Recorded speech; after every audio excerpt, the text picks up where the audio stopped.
Bienvenue dans le podcast Loher, le podcast qui vous permet de démystifier le droit et de le rendre accessible dans votre aventure entrepreneuriale en tant qu'entrepreneuse. Parce que dans Loher, on pense que le droit et l'avocat doivent être les alliés de la réussite entrepreneuriale des femmes.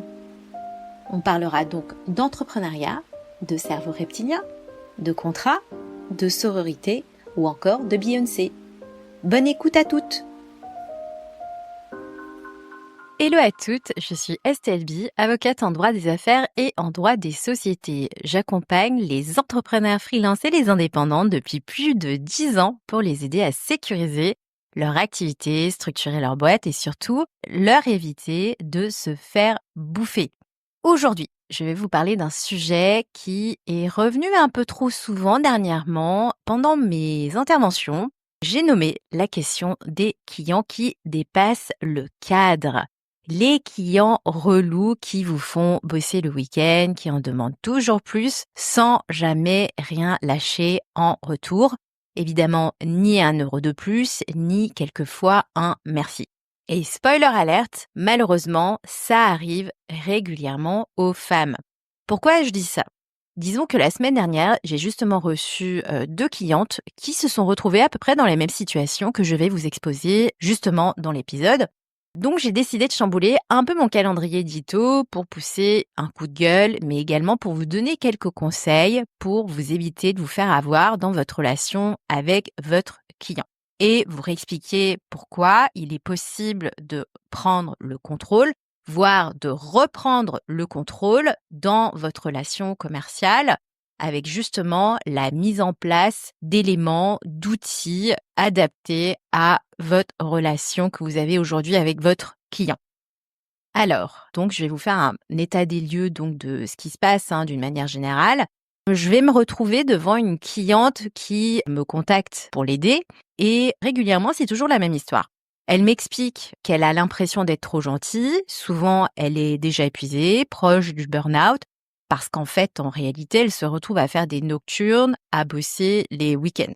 Évidemment, ça l'embête au plus haut point parce que souvent, elle va prendre de son temps personnel pour pouvoir travailler et normalement, ce temps était dédié à sa famille ou encore, évidemment, à ses enfants. Sachez que vous n'êtes pas la seule dans cette situation, vous êtes nombreuses à être comme elle, c'est-à-dire épuisées avec des clients qui vous envoient tout le temps des infos au dernier moment, par exemple, ou qui vous rajoutent des choses complémentaires à effectuer. Et comme vous voulez bien faire, parce que évidemment, vous faites toujours tout hyper bien, vous arrivez malgré tout à délivrer en temps et en heure comme il faut. Et donc, bizarrement, le client ne change jamais, même si vous essayez de lui faire passer des messages en off, il ne va clairement pas changer, il ne change pas et limite quelquefois, il va vous faire croire qu'en réalité, c'est vous qui délirez. En somme, un peu du gaslighting appliqué au monde des affaires. Et donc, effectivement, vous avez bien un client, mais quelquefois, je me demande à quel prix. Et c'est là le nœud du problème. En réalité, je ne suis pas sûre que le prix auquel vous êtes payé aujourd'hui est suffisant et je ne suis clairement pas sûre que cette compensation financière vaille le coup. Et surtout, lorsque vous êtes dans une relation un peu longue, on ne va pas forcément vous payer plus et quelquefois, ça va être encore pire. Ils ne vont pas arrêter de pinailler sur le prix de la prestation ultérieure et je ne vous parle pas des frais de déplacement, quelquefois que vous n'arrivez jamais à vous faire rembourser. Et souvent, en plus, ça va s'accompagner d'une reconnaissance râle et pâquerette de la part de votre client. Et dans le cas d'une de mes clientes, typiquement, c'était la seule prestataire à être traitée de cette façon. Aucun autre prestat ne se retrouvait, vous voyez, à devoir travailler le week-end, voire à devoir rogner sur leurs vacances. Alors, pourquoi ça vous arrive à vous ? Alors là, je l'annonce tout de suite, je vais faire de très grosses généralités parce que c'est aussi ce que j'observe de mon côté avec mes clientes et vraiment, pour le coup, j'ai vraiment l'impression que ça arrive beaucoup aux femmes parce qu'on a été éduquées, nous, les femmes, à être sympas, à faire plaisir, à ne pas trop demander, à être compréhensif par rapport à l'autre et surtout, le gros nœud du problème, à ne pas parler d'argent. Et du coup, on va se retrouver à bosser dans des conditions intenables, même si quelquefois, évidemment, c'est clairement la faute de votre client. c'est clairement imputable à lui le fait de délivrer des informations en retard, donc la faute vient de leur côté. Et pour le coup, on se retrouve donc à travailler gratuitement dans ces conditions parce qu'en fait, en réalité, il y a vraiment un sujet de contrainte dans cette histoire d'informations données à la dernière minute. Et puis, il n'y a pas que ça. Il y a aussi des situations où, comme vous avez du mal à parler d'argent, vous n'allez pas oser aborder la question des frais complémentaires qui doivent être facturés parce que justement, il y a des demandes complémentaires qui ont été faites par votre client et pour le coup, on se retrouve quelquefois à travailler gratuitement. Et donc, le résultat, c'est ça, vous acceptez de travailler gratuitement et pour le coup, sans broncher. Et malgré ça, vous voyez, vous vous donnez à fond, vous arrivez à livrer dans les temps sans aucun problème. Et le sujet, c'est que ça va envoyer un signal clair au client du style « pas besoin de changer, elle gère ». Sauf que là où est-ce que je veux tirer vraiment un signal d'alarme, c'est que gérer, ça use. On se doit donc, nous de notre côté, d'éduquer son propre client pour ne pas se faire marcher sur les pieds et c'est d'autant plus vrai pour les femmes. Et donc, à mon sens, il est vraiment essentiel pour nous de prendre conscience de nos biais genrés, mais également de bien se protéger avec des outils adéquats comme de la documentation contractuelle, un contrat ou encore des conditions générales de vente qui vont venir vous sécuriser comme il le faut. Et là, je vais le répéter à nouveau une fois parce que je le dis tout le temps. En fait, vos conditions générales de vente, ce n'est pas qu'un simple bout de papier et ce n'est pas une formalité juridique. C'est un garde-fou, c'est le garde-fou de votre activité et c'est d'autant plus vrai si vous avez du mal à recadrer votre client, à le relancer sur les factures impayées, à lui demander de rembourser les frais avancés pour lui. Parce que d'une manière générale, et là, je vais encore vous faire un rappel, c'est que ces conditions générales de vente vont venir expliquer typiquement que vous avez besoin des informations à telle date, à minimum 2 semaines, 3 semaines en amont pour pouvoir livrer à temps. Elles vont venir expliquer également que les urgences sont facturées avec une augmentation de 30% en plus par rapport au prix qui avait été initialement indiqué. Elles vont aussi pouvoir venir expliquer que pour toutes les demandes complémentaires, les prestations qui sont hors périmètre, il faut à nouveau établir un devis et que pour le coup, vous n'êtes pas disponible 24 heures sur 24, 7 jours sur 7, sauf si évidemment le client est d'accord pour vous payer plus que le prix initialement convenu. Et c'est essentiel pour vous en termes d'organisation, c'est vital. Alors évidemment qu'il faut s'entraîner justement à éduquer vos clients et je suis bien consciente que tout ça ne se fera pas du jour au lendemain. Parce que ce n'est pas simple de changer sa manière de fonctionner, ce n'est pas simple de changer son conditionnement. Mais en attendant, ce que vous pouvez faire, c'est de commencer par vous protéger comme il se doit et comme il le faut.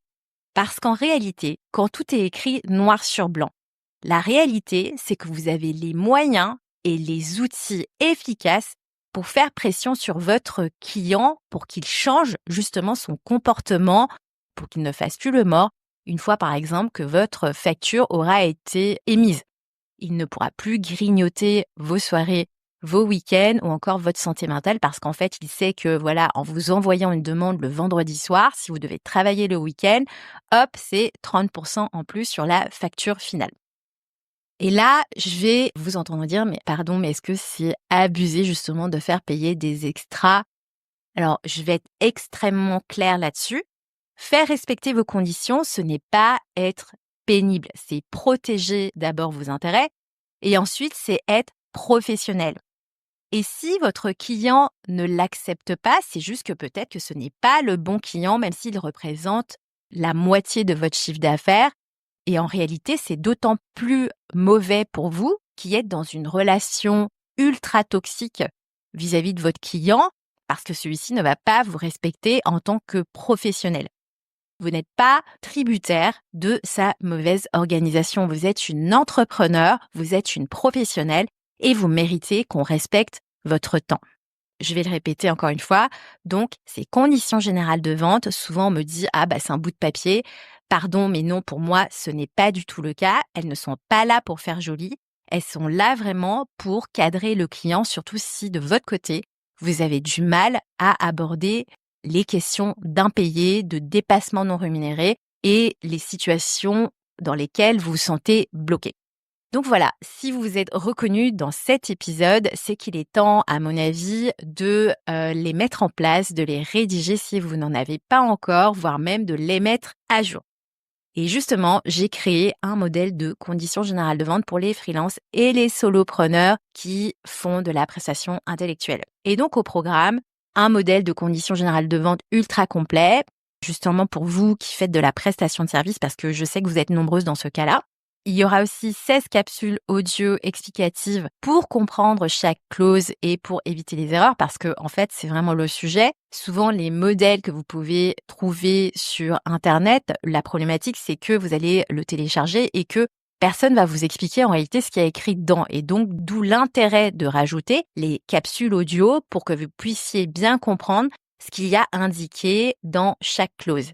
Et enfin, une fiche mémo, mode d'emploi, pour bien utiliser les conditions générales de vente dans votre relation avec vos clients.